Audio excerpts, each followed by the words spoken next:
Namaste, dear friends.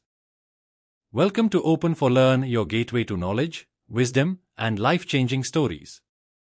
Today, we bring you a tale that will touch your heart and inspire your soul. This is the story of Arpan, a boy who lost his way but found his purpose through the power of knowledge. It's a journey of downfall, redemption, and the transformative magic of education. So, sit back, relax, and let's dive into this incredible story that reminds us it's never too late to change your destiny. Don't forget to like, share, and subscribe to Open4Learn for more such inspiring content. Let's begin. Friends, someone has said something truly remarkable. In this world, someone can snatch things from your hands, but no one can snatch away your destiny. Friends, today's story is very special and enlightening. I hope you will listen to it in its entirety. Those who stand by you in pictures are not your true friends. Those who stand by you in times of trouble are. Everyone's heart beats differently in this world, and everyone's behavior is different. Everyone's eyes may look the same, but everyone's way of seeing is different. People say that life is meant to be lived on your own terms, but the same people start living on someone else's terms as soon as morning comes. The mind says, treat people the way they treat you, but then the heart says, if we become like them, what difference will remain between them and us? Achieving a new milestone changes time, people change, and the dynamics of relationships change over time. Sometimes you call someone your own, and sometimes you make them a stranger. Like day and night, this is an old tale. Once, there was a great scholar named Acharya Tripathi. In his family, there was only his wife and their young son. Acharya spent most of his time studying and writing. He had authored many important books and scriptures, but he was so engrossed in his writing and knowledge that he hardly had any time to pay attention to his only son, Arpan. One day, Acharya's wife asked him, "Do you have any love or affection for your only son? You spend your entire day studying and writing." Acharya replied, "Where do I have time for these emotions?" Acharya was highly respected among scholars and even in the king's court. The king had requested him several times to become his advisor, but Acharya always declined, saying, "Your Majesty, serving you would require me to flatter you, which I cannot do." On the other hand, his son Arpan had become spoiled due to his mother's excessive pampering. Instead of going to school, he started spending time with street boys. Acharya was so busy with his writing and studies that he didn't even notice his son's misbehavior. Arpan started gambling and, over time, began drinking alcohol. He fell into bad company, associating with thieves and pickpockets. One day, Arpan went to a temple with his thief friends to steal. While they were stealing, guard caught them and took them straight to the king. The guard said, "Your Majesty, these boys were caught stealing in the temple, and one of them is Acharya's son, Arpan." Hearing this, the king was shocked that the son of Acharya, who preached knowledge and righteousness, was involved in theft. The king immediately sent a soldier to inform Acharya. The soldier went and said, "Acharya, your son is in the palace. He was caught stealing in the temple." Hearing this, Acharya said, "Oh no, this is a black mark on my face. How will I show my face to anyone now?" His wife said, "Your Majesty respects you a lot. If you ask, he might forgive him." Acharya replied, "No, I will not plead for a criminal. That would also be crime." His wife threatened, "If you don't go to the king, I will kill myself." Thus, Acharya refused to bend his principles, which showed his greatness. Reluctantly, he went to the palace. In the court, he pleaded with the king, "Your Majesty, my son is still a minor. Please forgive him." The king replied seriously, "If that is the case, you will have to publicly apologize to me in front of everyone in the court. Only then will I forgive your son." Acharya bowed his head and said, "All right, Your Majesty, I apologize to you in front of everyone for my son." Upon Acharya's plea, the king forgave his son on the condition that he would not commit any crimes in the future. However, after this incident, Acharya's reputation took a hit. Wherever he went, people would say, Acharya's son is thief and a pickpocket. Hearing all this, Acharya was deeply saddened. Due to this insult and humiliation, Acharya fell ill. His health deteriorated greatly. His son returned home, but his habit of stealing did not go away. He started selling Acharya's books. One day, Acharya asked, "Where are my books?" His son casually replied, "Father, I cleaned up the house and sold them." Acharya angrily said, "You worthless boy, you have ruined me." His son retorted, "You always curse me. I thought those books were useless, so I sold them." Acharya didn't say much more.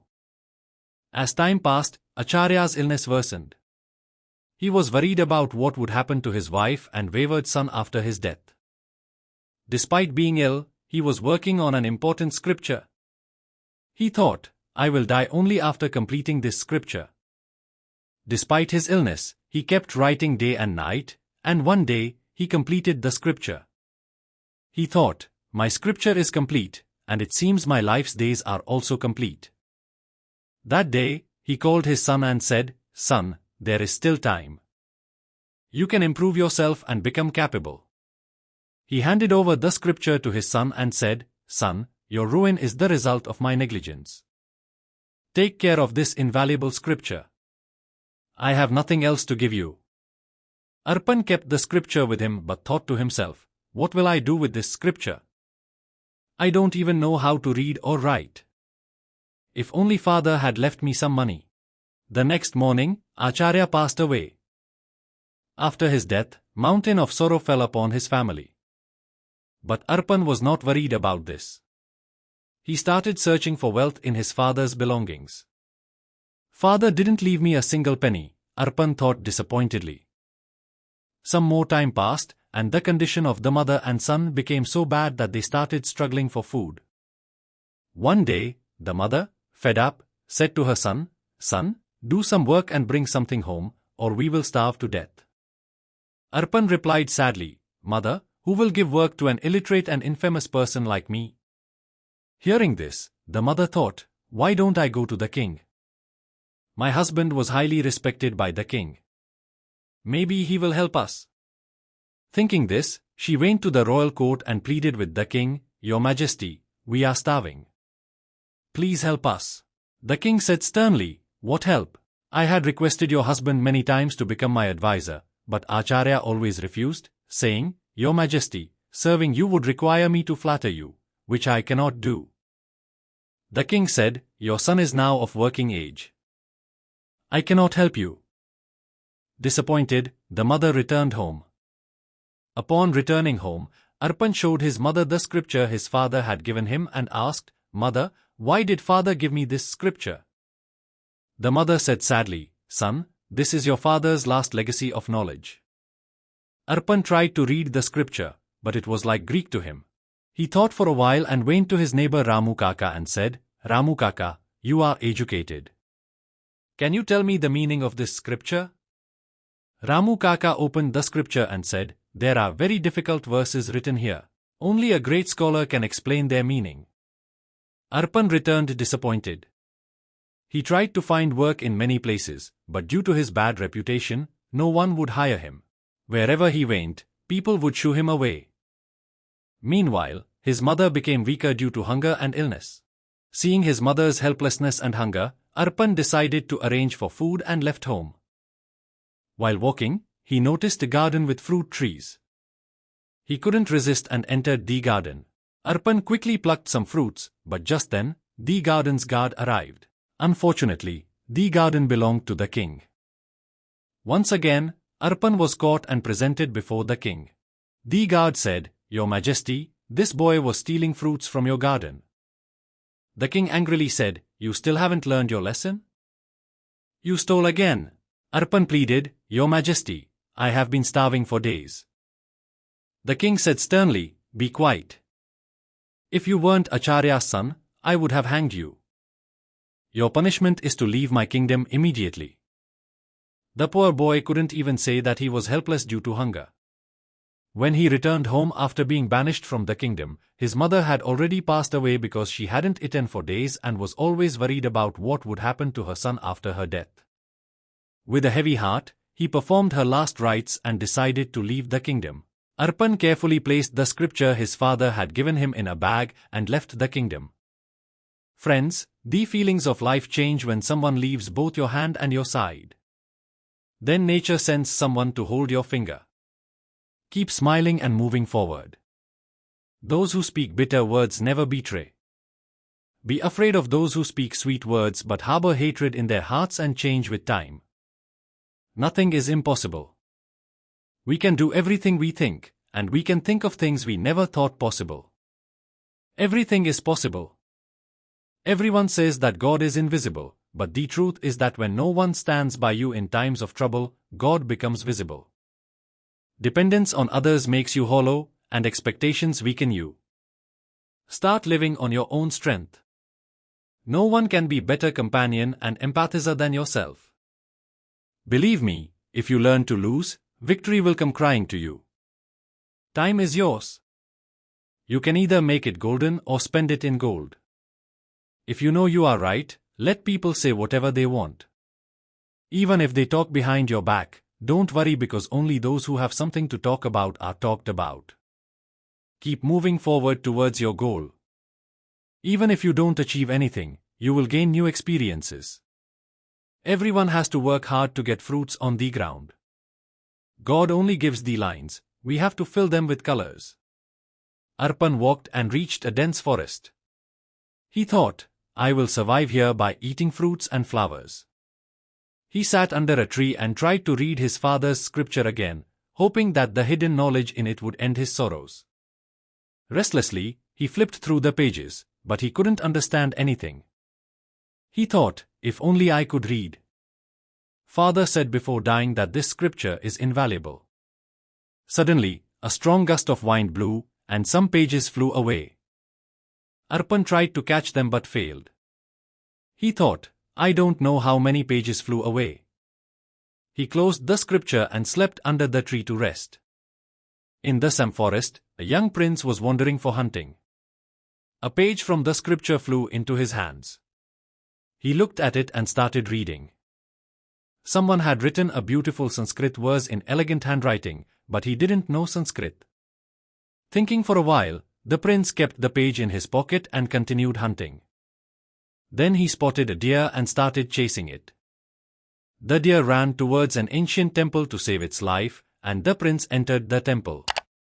In the middle of the forest, there was an ancient temple where some Tyavanbils were worshipping. Their priest was saying, brothers, to please the goddess, we need to sacrifice a young man. Just then, the prince entered the temple. The Tyavanbils saw him and said, priest, by coincidence, young man has arrived. Why don't we sacrifice him? Hearing this, the prince thought, if I reveal my true identity, they will surely sacrifice me because I am the enemy king's son. The Tyavanbils tied the prince with ropes. Then the prince said, priest, I am from a low caste. Sacrificing me will defile the goddess. The priest laughed and said sternly, the goddess needs sacrifice. She doesn't care about high or low. The prince, hopeless about his life, thought, even by lying, I can't save my life. When he was being taken for sacrifice, he said, brothers, before sacrificing me, I want to fulfill one last wish. There is a page in my pocket. Can someone read it and tell me its meaning? This is my last wish. The priest said, of course, bring it. I will tell you its meaning. The priest took the page in his hand and said, there are two verses written on this page. The first one means that one lie gives birth to many lies, and a liar ultimately gets into trouble. The second verse means that taking someone's life is easy, but giving someone life is very difficult. Hearing this, the prince burst into tears. The priest asked, why are you crying? The prince said, crying, both these verses apply to me. Hearing this, the Tyavanbils realized their mistake. One of them stepped forward and said, priest, this young man is telling the truth. We have no right to forcefully sacrifice him. Then the T-R-1-B-I-L-S freed the prince. The priest said, "Go, young man." This verse has opened our eyes. We will not sacrifice any living being to the goddess from now on. The prince, whose name was Jans, thanked them and headed back to the palace. On his way back, he was lost in thought, thinking, how invaluable is this page? It saved my life. There might be more pages with such beautiful teachings. Upon returning to the palace, Jans bowed to his father and said, "Father, you had warned me against hunting and killing animals. I lied to you and went hunting, and I got into trouble. But these verses saved my life." Jans narrated his ordeal to King Rudra Pratap. He said, "Such verses that teach non-violence to others and saved my life are worth thousands of gold coins to me. Father, this page has the number 3 written on it. It is part of some invaluable scripture." King Rudra Pratap, upon hearing this, called some soldiers and ordered them, "Whoever finds pages with such verses will be given high position and reward." On the other hand, Acharya's son Arpan wandered in the forests for months. While wandering, he reached King Rudra Pratap's kingdom. Even in the city, he begged many people for help, but everyone shooed him away because after wandering for so many days, Arpan looked like a beggar. One day, hungry and thirsty, Arpan was passing by the palace, and he was extremely hungry. He thought that he was about to die of hunger when suddenly the smell of food from the palace kitchen reached his nose. Unintentionally, he was drawn towards that aroma and went straight into the kitchen. There, he asked the cook, "Brother, give me 2 breads. I am very hungry." The cook shooed him away, saying, "Go away from here." But Arpan's hunger was so intense that he couldn't bear it. He took advantage of the moment, avoided the cook's eyes, and took 2 or 3 breads. Arpan, now transformed by his experiences, dedicated his life to spreading knowledge and helping others. He used the wealth he received to build schools and libraries, ensuring that no child would suffer from ignorance as he did. He often reflected on his past mistakes and shared his story to inspire others to value education and righteousness. One day, while overseeing the construction of a new school, Arpan met a young boy who reminded him of his younger self. The boy was mischievous and uninterested in studies, much like Arpan had been. Arpan took the boy under his wing, sharing his own story of downfall and redemption. He explained how ignorance had led him to a life of crime and despair, but knowledge had given him a new purpose and hope. The boy, moved by Arpan's story, began to take his studies seriously. Over time, he excelled in his education and became a respected scholar, just as Arpan had hoped. This transformation filled Arpan with immense pride and satisfaction, knowing that he had made a positive impact on someone's life. Arpan's efforts to promote education and knowledge spread far and wide. People from neighboring villages and towns came to seek his guidance and support. He became a beacon of hope and wisdom, revered by many for his dedication to the betterment of society. Years passed, and Arpan grew old. He had achieved what he once thought was impossible, a life of purpose and respect. On his deathbed, surrounded by his students and admirers, Arpan felt a deep sense of fulfillment. He had turned his life around and had helped countless others do the same. Before he passed away, Arpan gathered his closest disciples and said, "Remember, knowledge is the greatest wealth. It can transform lives and bring light to the darkest corners of the world. Never stop learning, and always strive to help others. This is the true path to meaningful life." Arpan's legacy lived on through the schools and libraries he had built, and through the countless lives he had touched. His story became a timeless lesson, reminding everyone that no matter how far one falls, it is never too late to rise again with the power of knowledge and determination. Friends, this story teaches us the importance of education, the value of perseverance, and the impact one individual can have on the world. Let us all strive to learn, grow, and help others, just as Arpan did. Thank you for listening, and may you find inspiration in his journey. Stay happy, keep learning, and take care of yourself. We will meet again in the next video with another enlightening story. Until then, farewell. And that, dear friends, was the inspiring story of Arpan, testament to the power of knowledge, perseverance, and the human spirit. His journey teaches us that no matter how far we fall, we can always rise again with determination and the right guidance.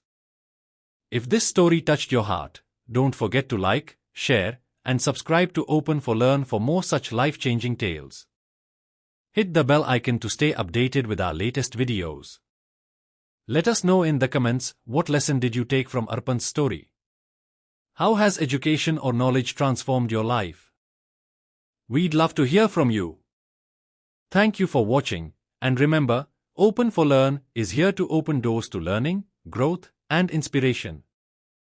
Until next time, keep learning, keep growing, and take care of yourself. Namaste.